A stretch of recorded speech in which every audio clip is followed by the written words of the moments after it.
Now let's move on to the sister company of NECC, Ameridose, because they also had problems, and you all received, FDA received information about those problems at Ameridose in 2009, 2010, 2011 from internal company sources. Isn't that correct? Yes or no? That is correct. And the concerns that were raised related to the safety of the products and practices at Ameridose, but also the company's management. Isn't that also correct? Yes.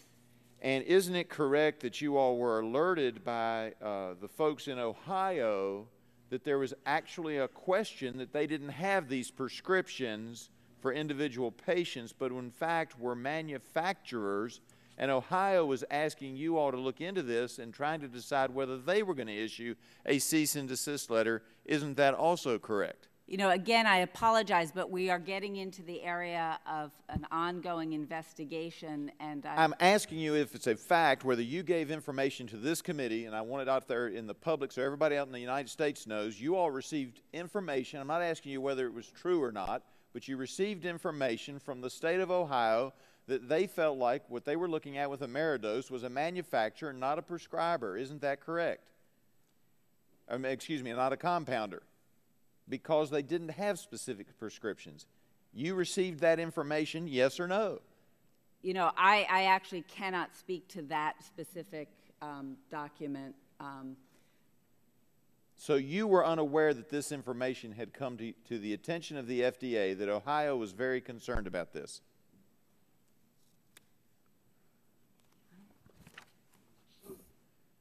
All right, I'm going to move on. Are you aware that there were notes that were involved in these complaints and concerns about whether or not there was going to be an investigation, and that one of those notes, and I would point you to tab 26, go to the second part where it starts listing out things, and it says in note, I believe I've got this right here, on page 4, note 4, specifically part of the inspection was to read, are written prescriptions / physician orders for identified individual patients received before dispensing compounded injectable products each time they are dispensed. That's part of one of your own memos, is it not? And Mr. Taylor, if you want to jump in here, it might be your memo, but it's an FDA memo. Yes or no? The issue about prescriptions is one that has been an area of ambiguity in terms of whether 503A applies or not, et cetera, and it's been part of this changing landscape in terms of... There was an inspection request, and as a part of that inspection request, attached to that was background information and what you ought to do, and one of those was to look into that information. But you all never did that with Ameridose, did you? Before the NECC problem, their sister company was discovered through the deaths of American citizens, and 1,415 people in my region of the state of Virginia and a little bit over into West Virginia were impacted by these drug companies or these manufacturers posing as compounders. You never asked for that information. The FDA never did that, did they?